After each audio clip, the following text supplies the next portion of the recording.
నమస్తే, welcome to our channel. నేను సిరి.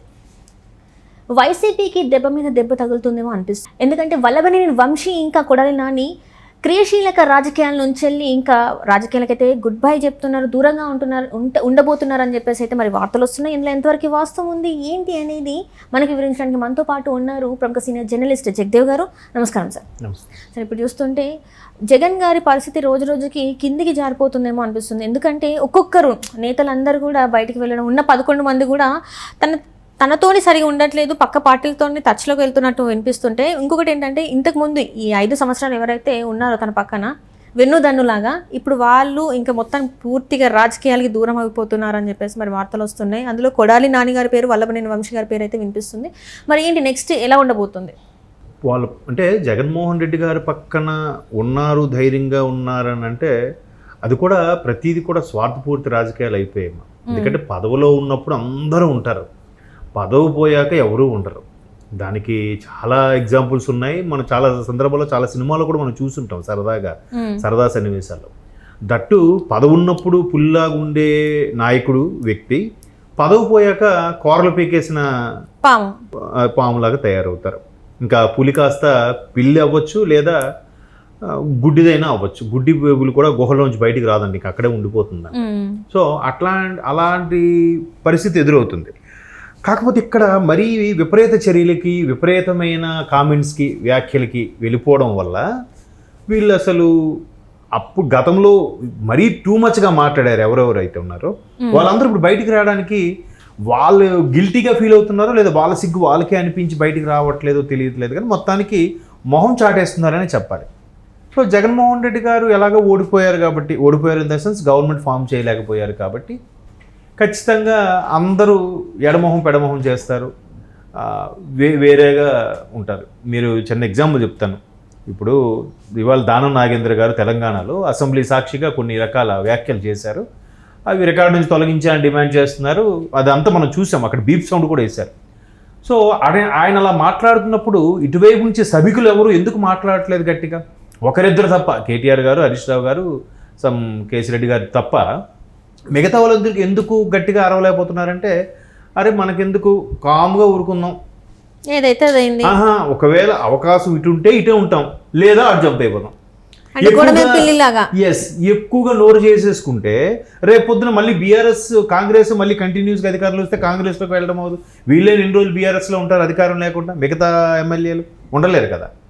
So అట్లాంటి పరిస్థితులు ఏర్పడ్డాయి. సో ఇప్పుడు జగన్మోహన్ రెడ్డి గారి మీద చిన్న ఏగ వలన పెద్ద కత్తి తీసుకొని దండయాత్రకు వచ్చే వ్యక్తులు ఈరోజు జగన్మోహన్ రెడ్డి గారిని ప్రతి ఒక్కరు సోషల్ మీడియాలో చాలా కామెడీగా ట్రోల్స్ చేస్తున్నారు, వెటకారం చేస్తున్నారు. ఇన్ని చేస్తున్న అక్కడ ఎవరు మాట్లాడలేదు. ఒకప్పుడు జగన్మోహన్ రెడ్డి గారి మీద చిన్న అసలు కామెంట్ చేయాలని థాట్ వస్తేనే వెంటనే కామెంట్ చేయను కదా, ఉన్న పరిస్థితిని అసలు ప్రభుత్వంలో పరిస్థితి ఏం బాగోలేదు అంటేనే వెంటనే ఎవడు వచ్చేసేవాడు, ఏమైంది నీకు, నీ అమ్మ ఓడిస్తాడా, లేకపోతే మీ అమ్మ పిల్లం ఇస్తుందా, ఇట్లాంటి మాటలు కూడా మాట్లాడేవారు. సో ఇప్పుడు ఇంత జరుగుతున్న ఎవరు మాట్లాడలేదు. ఎందుకంటే ఒకటి పదవి లేదు, ఇంతకు అనుకున్నట్టు కోరలు పీకేసిన పాములాగా మేబీ ఉండొచ్చు. అధికారులు లేనప్పుడు ఖచ్చితంగా ఎగిరెగిరి పడడం కరెక్ట్ కాదు. అలా అని ఎందులోనే కొనసాగుదామనంటే నెక్స్ట్ భవిష్యత్తు ఏంటన్నది ఎవరికీ తెలియదు. ఎందుకంటే కూటమి బలంగా ఏర్పడింది. కూటమిని విడగొట్టాలి, పవన్ కళ్యాణ్ గారిని, చంద్రబాబు నాయుడు గారిని ఎప్పుడూ ఒకటి చేయకూడదు అని చెప్పే రకరకాల దత్తపుత్రుడని, ప్యాకేజీ స్టార్ అని, పావలా స్టార్ అని, చంద్రబాబు నాయుడు ఎలా చెప్తే అలా ఆటలాడే బొమ్మని, ఆయన ఏ స్క్రిప్ట్ రాయిస్తే అదే స్క్రిప్ట్ చదువుతాడు పవన్ కళ్యాణ్, రకరకాల ఎంత చేసినా కూడా మొత్తానికి వాళ్ళు కూటమిగానే ఏర్పడ్డారు, విజయం సాధించుకున్నారు. సో ఇప్పుడు ఏం చేయలేక గవర్నమెంట్ ఫామ్ అయిపోయింది, స్ట్రాంగ్ అయిపోయింది. అటువైపు చంద్రబాబు నాయుడు గారికి ఎంత ఇమేజ్ ఉందో పవన్ కళ్యాణ్ గారికి కూడా అంత ఇమేజ్ వచ్చేసింది. అరే ఈయన కాంప్రమైజ్ అయ్యి తక్కువ సీట్లతో గెలిపించుకోగలిగాడు, గవర్నమెంట్ ఫామ్ చేశాడు, ప్రజా వ్యతిరేకత ఏదైతే గత ప్రభుత్వంలో ఉందో దాన్ని చెక్కు చెదరకుండా అలాగే కంటిన్యూ చేశాడు. తర్వాత ఎన్డీఏ కూటమిలో భాగస్వామ్యం అవడంలో కూడా కీలక పాత్ర వహించాడు. ఇప్పుడు ఎన్డీఏలో కూడా బాబు గారు చక్రం తిప్పుతున్నారు కూడా అనే ఆలోచనలు, అటువంటి టాక్స్ రావడానికి కారణం పవన్ కళ్యాణ్ కీలకమయ్యేసరికి ఈయన కూడా చాలా ప్రాధాన్యతలోకి వచ్చేసింది. సో ఇటువంటి నేపథ్యంలో మనం ఇంకా ఎగ్జెక్స్ పడితే కూటమి ప్రభుత్వం ఇప్పుడు ఏం చేస్తుంది, మాకు బాధ్యత ఇచ్చారు కాబట్టి ఎవరిని అనట్లేదు, మన బాధ్యత ఆంధ్రప్రదేశ్ని సక్రమంగా సరైన రూట్లో పెట్టాలి, ఎంత బాధ్యత పెట్టారు కాబట్టి ఒక అభివృద్ధి చేసి చూపించాలి, లేదా అందరికీ ఉద్యోగము, ఉపాధి, లేదంటే పెన్షన్లు అన్నీ కల్పిస్తూ ముందుకు తీసుకెళ్ళాలి, వీళ్ళు పట్టించుకోవద్దు మనం అని ఇద్దరు అధినేతలు చెప్పడం అట్లా ఉంది. ఇంకా ఒకవేళ వాళ్ళే కేసులు స్టార్ట్ చేసి ఇప్పటికి వీళ్ళందరూ సగం మంది లోపల ఉండేవాళ్ళే, కానీ అలా లేదు.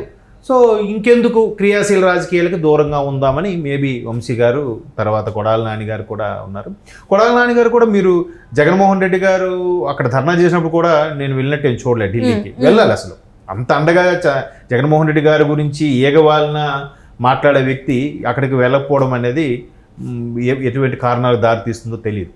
ఇకపోతే వంశీ గారు కూడా ఆ టీడీపీ ఆఫీస్ మీద దాడికి సంబంధించి కేసులో ఇంకా ఎదుర్కొంటున్నారు. ఆయన అనుచరుని కూడా ఎవరినో అరెస్ట్ చేశారు.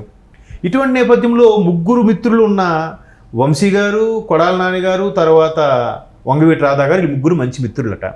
ముగ్గురు మిత్రుల్లో ఇద్దరు ఆల్రెడీ వైసీపీలోకి వెళ్ళాక రాధా గారిని కూడా రమ్మని చెప్పారు. బట్ రాధా గారు నేను రాను, నాకు ఎక్కడే కంఫర్ట్గా ఉందని కూడా చెప్పడం.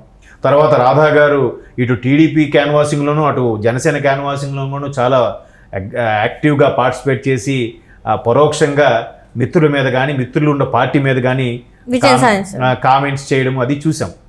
చాలా ప్రాసలతో కూడిన కామెంట్స్ కూడా చేశారు వంగవీటి రాధా గారు. సో ఇప్పుడేంటి, రాధా గారు సేఫ్ జోన్లో ఉన్నారు. ఆయన పూర్తి స్థాయి రాజకీయాల్లో రాకపోయినా సేఫ్ జోన్లో ఉన్నారు. ఇప్పుడు వీళ్ళిద్దరి పరిస్థితి ఏంటి, వైసీపీ అండ చూసుకొని చాలా మాట్లాడారు. చంద్రబాబు నాయుడు గారి గురించి కానీ, లోకేష్ గారి గురించి కానీ, లేదా సభా సాక్షిగా కొంతమంది మాట్లాడిన సపోర్ట్ ఇవ్వడం కానీ, అసెంబ్లీ సాక్షిగా ఇవన్నీ జరిగిన నేపథ్యంలో ఇప్పుడు మళ్ళీ వంగవీటి రాధాను పట్టుకొని అందులోకి వెళ్ళలేరు, అలాగని ఇందులో కొనసాగలేరు. అటువంటి పరిస్థితుల్లో దూరంగా ఉంటేనే బెటర్ అనే కాన్సెప్ట్లోనే ఉంటున్నారు అందరూ కూడా. ఇప్పుడు ఎవరు మాట్లాడుతున్నారు చెప్పండి? జగన్మోహన్ రెడ్డి గారు ఒంటరిగా పోరాటం చేస్తూ ఆయన జనాల్లో ఉండాలి, జనాలు బాగోగులు చూడాలనే ఉద్దేశంలో ఆయన ఎప్పుడూ పులివెందులకు కానీ ఎక్కడికి వెళ్ళిన దాఖలాలు లేవు. గతంలో వరుసగా ఒకే నెలలో 3 సార్లు, అట్లాంటిది ఎలక్షన్ అయిన నెల రోజుల్లో 3 సార్లు వెళ్ళొచ్చారు. తర్వాత ఢిల్లీకి వెళ్ళొచ్చారు, తర్వాత అసెంబ్లీకి నల్లగొడ్డలతో వెళ్ళి నిరసన తెలియజేశారు. ప్రతిదీ ప్రెస్ మీట్ పెట్టి మాట్లాడుతున్నారు. ఇది కదా కావాల్సింది అని స్టైల్లో ఆయన వెళ్తున్నా ఎవరు కలిసి రావడం లేదు. ఎవరో ఒకరిద్దరు తప్ప మిగతా వాళ్ళు ఎవరు రావట్లేదు. ఎవరు ఎందుకులేరా బాబు మనం ఉందాం అన్నట్టుగా ఉంది పరిస్థితి. ఒకవేళ గెలిచుంటే ఆయన కూడా నడిచేవాళ్ళేమో, కొంతమందిని గెలిచుంటే ఆయన ఎక్కడ ధర్నా చేసినా, ఎక్కడ ప్రెస్ మీట్ పెట్టినా కూడా వెళ్ళేవారేమో. గెలిచిన దాఖలాలు కూడా లేవు. పోనీ గవర్నమెంట్ లేదు గట్టిగా మాట్లాడదామన్నా. ఇప్పటికే చాలా ఎక్కువ మాట్లాడేసాము కాబట్టి ఎటువంటి కేసులు మన మీదకి వస్తాయనో ఆలోచనలో, భయంలో కూడా ఉన్నానంటే కూడా వార్తలు వచ్చాయి. ఎందుకంటే చాలామంది కార్యకర్తలు వాళ్ళ ఇంటి మీదకి రాళ్ల దాడితో కానీ, టమాటాల గుడ్డు దాడి చేసినప్పుడు కూడా బయటికి రాని పరిస్థితి ఏర్పడేది. సో ఒక్కొక్కరుగా ఎవరు సేఫ్ జనం చూసుకుంటారు కమ్మా. అల్టిమేట్గా స్వార్థపూరిత రాజకీయాలను అనుకుంటాం, కానీ ముందు వాళ్ళు సేఫ్ జోన్ సొసైటీలో వాళ్ళ ముందు నిలదొక్కుకోవాలి. వారిని ఆ నియోజకవర్గ ప్రజలు గుర్తుపెట్టుకోవాలి. ఇంకా బెటర్గా ఉంటే నెక్స్ట్ ఎలక్షన్స్ అప్పుడు చూడాలి. అప్పటివరకు పార్టీ అన్నీ మనుగడ బాగానే ఉంది, ఓకే మనకు ప్రజాదరణ కొంతైనా ఉంది అనుకున్న నేపథ్యంలో ముందుకు వెళ్ళగలుగుతారు.